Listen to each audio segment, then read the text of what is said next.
ነገ ታኅሳስ 1 ቅድስት ቤተ ክርስቲያናችን ከሊቀ ነቢያት ከቅዱስ ሙሴ ቀጥሎ ርዕሰ ነቢያት የነቢያት ራስ የምትለው ሰማይን የለጎመ እሳትን ከሰማይ ያዘነበ ፍጥረታትን ሁሉ በቃሉ የገዛና የአዘዘ ሞትን ያልቀመሰ ወደ ብሔረ ሕያዋን በእሳት ሰረገላ ያአረገ በአሳ አንበሪ ሆድ ውስጥ ተጭኖ ሂዶ የነነዌ ሰዎችን ከሞት የታደጋቸውን የመበለቲቱ ልጅ ቅዱስ ዮናስን ከሞት ያዳነ የታደገ በበረሃ በምድረ በዳ ምንጭ ፈልቆለት ይጠጣ የነበረ ቁራ ምግቡን እያመጣ የመግበው የነበረ ሊቀ መላእክት ቅዱስ ሚካኤል እንጎቻ ባገልግል ውሃ በመንቀል እያመጣ የመግበው ያበላው ያጠጣው የነበረ ለተልእኮ እግዚአብሔር ካልሆነ በስተቀር ከሰው ጋር መዋልና ማደርን አይወድም ነበርና መኖሪያው በተራሮችና በዱር በገደል ይልቁንም ደግሞ በቀርሜሎስ ተራራ ውስጥ የነበረ በዚህም የተነሳ ከንጉሠ ሳሌም ከቅዱሱ ካህን ከቅዱስ መልከጼዴቅ ቀጥሎ ለድንግልና ለብሕትውናና ለምንኩስና በብሉይ ኪዳን መሠረትን የጣለ ቅዱስ አባት። አደራ ይህንን ቪዲዮ የምትችሉ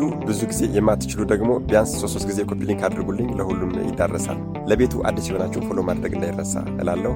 ነገ ታኅሳስ 1 ገና የተወለደ ቀን የእናትና የአባቱ ቤት በብርሃን ተሞልቶ ነበረ። ታዲያ በዚህ ሰዓት 4 ቅዱሳን መላእክት መጥተው በእሳት ሰፋድል ወይም ደግሞ መጎናጸፊያ ሲጠቀልሉት እናትና አባቱ ወላጆቹ በማየታቸው ደንግጠው ነቢያትና ካህናትን አስጠርተው ለነሱ ቢነግሯቸው ካህናቱና ነቢያቱ ግን ይህ ነገር እጅግ በጣም ረቆባቸዋልና ይህ ሰው በእስራኤል ላይ ይነግስ ይሆንን ወይስ ነቢይ ይሆንን ብለው ያደነቁለት ገና ከልጅነቱ ጀምሮ ኮስታራ ቁም ነገረኛና ንጽሕናን የሚወድ እስራኤላዊ። ታዲያ ይሄ ቅዱስ የመጣበት ዘመን ደግሞ ከክርስቶስ ልደት ከ900 ዓመታት በፊት ሕዝብና ነገሥታቱ የከፉበት እግዚአብሔር ተረስቶ ጣዖታት የሚመለኩበት ዘመን ነበር። ይሄ ቅዱስ ሕፃን ግን በዚህ ክፉ ትውልድ ዘመን ሆኖም ሥርዓተ ኦሪትን የጠነቀቀ የንጽሕናና የአምልኮ ሰው ነበር። በብሉይ ኪዳን የዚህን ቅዱስ ያክል በሐዲስ ኪዳን ደግሞ የመጥምቀ መለኮት ቅዱስ ዮሐንስን ያክል በዘመነ ሊቃውንት ደግሞ የቅዱስ ዮሐንስ አፈወርቅን ያክል መገስጽ ደፋር መምህር አልነበረም። ይህ ቅዱስ በነበረበት በዚያ ክፉ ዘመን አክዓብና ኤልዛቤል የሚባሉ ክፉ ነገሥታት ተነስተው የእስራኤልን ሕዝብ በሙሉ ለጣዖት አሰገዱት። ይባስ ብሎም ደግሞ በወይኑ እርሻ ምክንያት ኢይዝራኤላዊው ናቡቴን ደሙን በእርሻ መካከል አፈሰሱት። በዚህም የተነሳ ኢይዝራኤላዊው ናቡቴ የአባቶችን ርስት አልሸጥም አልለውጥም በማለቱ ሞቱ እንደ ሰማዕትነት ሲቆጠርለት፣ ይሄ ቅዱስ ግን የዚህን ኢይዝራኤላዊ ሞት ዝም ብሎ ሊያይ አልወደደም።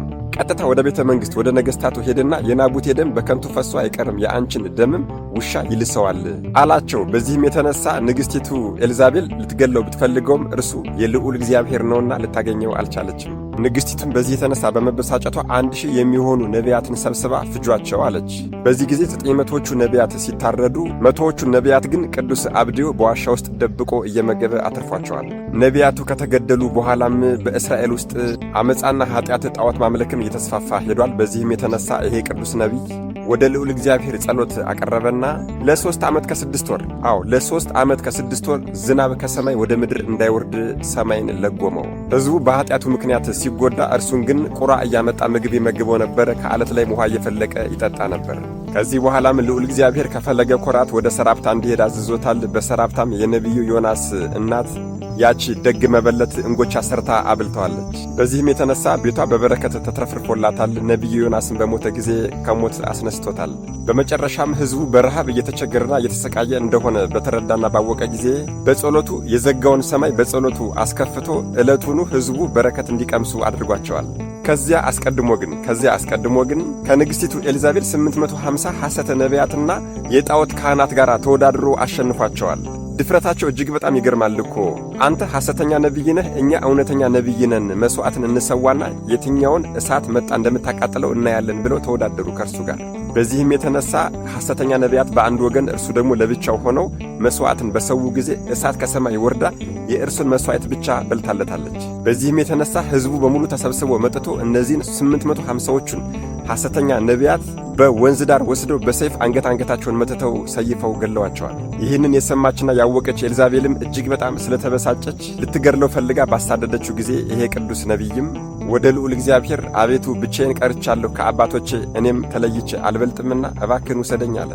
በዚህም ሰዓት ልዑል እግዚአብሔር ወደ ብሔረ ሕያዋን እንደሚወስደው ሞትን እንደማይቀምስ ነግሮታል። ከዚህ በኋላ ሊቀ መላእክት ቅዱስ ሚካኤል እንጎቻ ባገልግል ውሃ በመንቀል እያመጣ ሲመግበው ከቆየ በኋላ የሚያርግበት ጊዜ ሲደርስ ደቀ መዝሙሩን ኤልሳዕን ጠርቶ የምትሻውን ለምነኝ አለው። ደቀ መዝሙሩ ያ ኃያል ነቢይ ቅዱስ ኤልሳዕም አባቴ ሆይ መንፈስን እጥፍ አድርገህ ስጠኝ ብሎታል። ከዚህ በኋላ ይህንን ቅዱስ የእሳት ሰረገላ ከሰማይ ወርዶ በነጠቀው ጊዜ ለነቢዩ ለኤልሳ ግምጃውን ጥሎለት ሄዷል። ዛሬ ይህ ቅዱስ በብሔረ ሕያዋን ያለ ሲሆን በዘመነ ሐሳዊ መሲሕ ሐሰተኛው ክርስቶስ በሚነሳ ጊዜ ከወንድሙ ከቅዱስ ሄኖክና ከሌሎቹም ቅዱሳን ጋር መጥቶ ሰማዕትነትን ይቀበላል። ይህ ኮስታራ፣ ቁም ነገረኛ፣ ንጹሕ፣ ድንግል፣ ባህታዊ፣ ነቢይ፣ ኃያል፣ መገስጽ፣ ርዕሰ ነቢያት፣ የነቢያት አለቃ፣ የነቢያት ራስ ታላቁ ነቢይ ቅዱስ ኤልያስ ነገ ታኅሳስ 1 ሞትን ሳይቀምስ በእሳት ሰረገላ ወደ ብሔረ ሕያዋን ያረገበት ዓመታዊ ክብረ በዓሉ ነው። አደራ ኮፒሊንክ ማድረግ እንዳይረሳ። መድኃኔዓለም ኢየሱስ ክርስቶስ ከታላቁ ቅዱስ ነቢይ ከቅዱስ ኤልያስ ረድኤት፣ በረከት፣ ምልጃ፣ ቃል ኪዳን፣ ፍቅር አይለየን። አሜን። ይቆየን።